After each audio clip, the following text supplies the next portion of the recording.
Pada tanggal 17 Oktober 1952, pada waktu itu masa pemerintahan Presiden Soekarno, pernah terjadi sebuah demonstrasi oleh pasukan militer Indonesia, yang mana para perwira militer bersama 30.000 demonstran melakukan unjuk rasa di Istana Negara atau Istana Merdeka.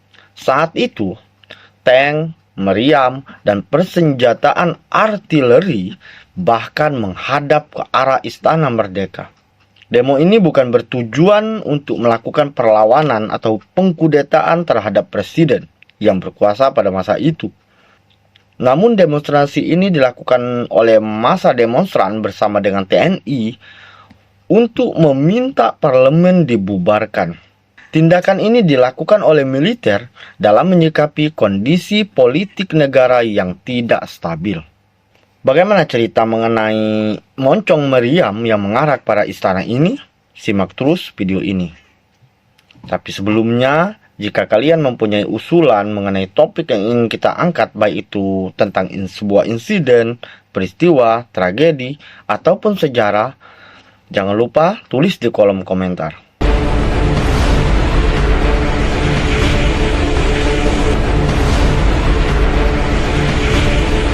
Mengungkap peristiwa dari perspektif berbeda. Peristiwa 17 Oktober 1952 adalah peristiwa di mana KSAD dan 7 panglima daerah meminta DPRS dibubarkan.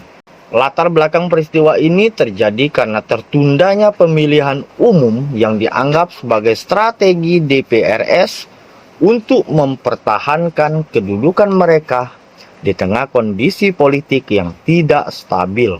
Selain itu, diperparah lagi dengan sejumlah pejabat yang korupsi dan melakukan hal lain yang merugikan negara. Banyaknya anggota militer yang menjadi pimpinan politik juga membuat Abdul Haris Nasution dan Mayor Jenderal TB Simatupang ingin mengembalikan tentara sesuai fungsinya.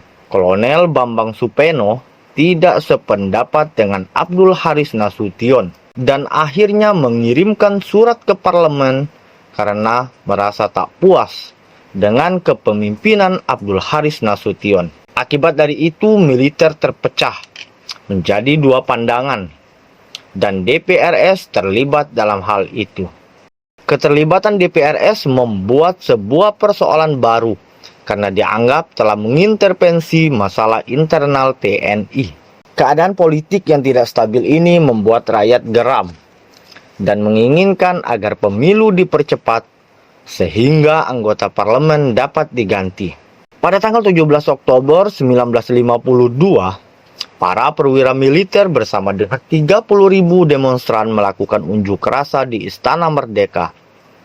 Saat itu, tank, meriam, dan dipersenjatai artileri bahkan dihadapkan ke Istana Merdeka. Demo tersebut bukan bertujuan untuk melakukan perlawanan, namun mereka meminta agar parlemen dibubarkan dan konflik tersebut segera berakhir. Demonstrasi ini direncanakan Markas Besar Angkatan Darat atas inisiatif Letnan Kolonel Sutoko dan Letnan Kolonel S. Parman. Pelaksanaannya diorganisasi oleh Kolonel Dr. Mustopo, Kepala Kedokteran Gigi Angkatan Darat dan perwira penghubung Presiden, dan Letnan Kolonel Kemal Idris, Komandan Garnisun Jakarta. Seksi Intel Divisi Siliwangi mengerahkan demonstran dari luar ibu kota dengan menggunakan kendaraan truk militer. Pada waktu itu, pasukan tank muncul di lapangan Merdeka dan beberapa pucuk meriam diarahkan ke Istana Presiden. Akhirnya Presiden Soekarno menemui para demonstran dan mengatakan bahwa parlemen tidak begitu saja bisa dibubarkan. Sebab menurutnya, ia bukanlah diktator yang bisa dengan bebas melakukan atau memutuskan apapun begitu saja. Presiden Soekarno membutuhkan pertimbangan dari berbagai pihak untuk menanggapi usulan yang disampaikan para demonstran. Lantas, demonstran sekejap menerima apa yang dikatakan Presiden Soekarno dan segera membubarkan diri. Sesaat kemudian, Presiden Soekarno menemui delegasi militer yang dipimpin Nasution, yang sebelumnya juga bermaksud menyampaikan hasil rapat SUAD. Nasution lalu menyerahkan pembicaraan kepada Letnan Kolonel Sutoko selaku juru bicara. Sutoko lalu menuturkan bahwa AD berpendapat bahaya bagi negara yang masih muda, semisal Republik ini, apabila tidak ada stabilitas politik di dalam negeri. Sutoko memaparkan hasil rapat yang diberi nama Pernyataan Pimpinan Angkatan Darat. Berdasarkan pernyataan tersebut, Sutoko menuturkan bahwa alat negara seperti angkatan perang akan berada dalam bahaya karena berada dalam pengaruh kesukaan dan kebencian partai.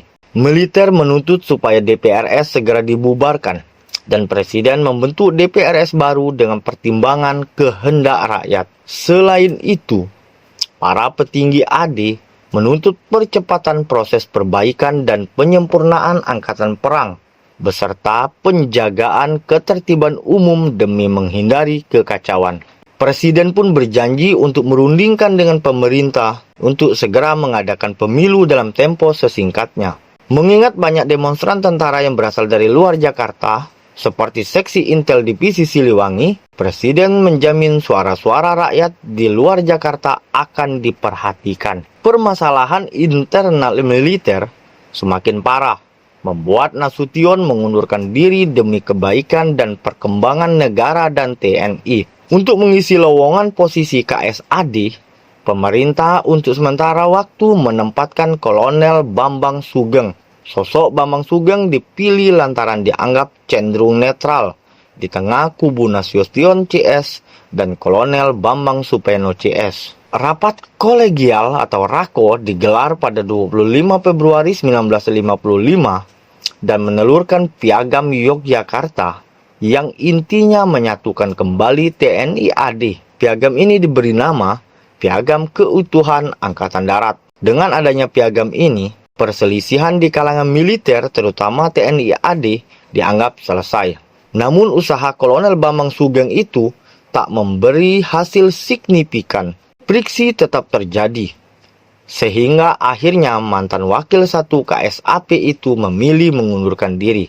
Jabatan itu pun sempat lebih dulu diemban pejabat interim sementara, wakil KSAD, Kolonel Zulkifli Lubis. Tetapi kemudian pemerintah lewat Perdana Menteri Iwa Kusuma Sumantri menjatuhkan pilihan kepada Panglima Tentara Teritorium II, Kolonel Bambang Utoyo, dengan menaikkan pangkatnya menjadi Jenderal Mayor. Meskipun begitu, pemilihan Bambang Utoyo tak lepas dari persoalan, lantaran ditentang Zulkifli Lubis. Ada yang unik serta membuat emosi Perdana Menteri Iwa Kusuma Sumantri dan Presiden Soekarno kala itu hadir pada 22 Juni 1955. Sejumlah perwira memboikot pelantikan KSAD yang baru. Barisan musik angkatan perang pun tidak dihadirkan. Mereka yang memboikot meminta pelantikan Bambang Utoyo dianulir.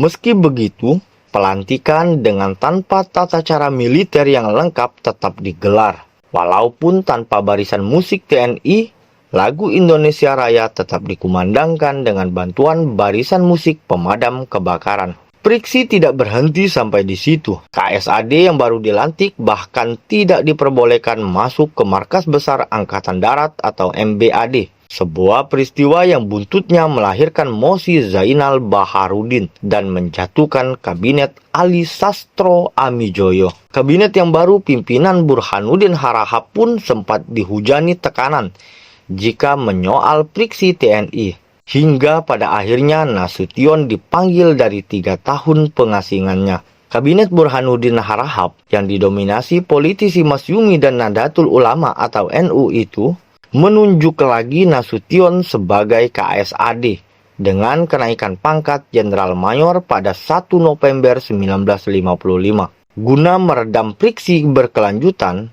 Nasution kemudian memaparkan konsep front lebar atau jalan tengah. Inti dari konsep itu adalah TNI tak akan berusaha mengambil kekuasaan, namun akan tetap berpartisipasi dalam pengambilan keputusan pada semua tingkatan. Baik Soekarno maupun Nasution berangsur mulai menyadari kepentingan masing-masing secara lebih akur. Soekarno menyadari bahwa yang mampu mencegah kesatuan RI terpecah adalah tentara. Di sisi lain, keinginan Nasution pada 17 Oktober 1952 sebelumnya akhirnya terlaksana pada 1959, di mana Soekarno melahirkan Dekret 5 Juli 1959, yang mana pada masa itu adalah pembubaran parlemen dan menyusul dijalankannya sistem demokrasi terpimpin. Gengs, demikian video kita kali ini. Sampai jumpa.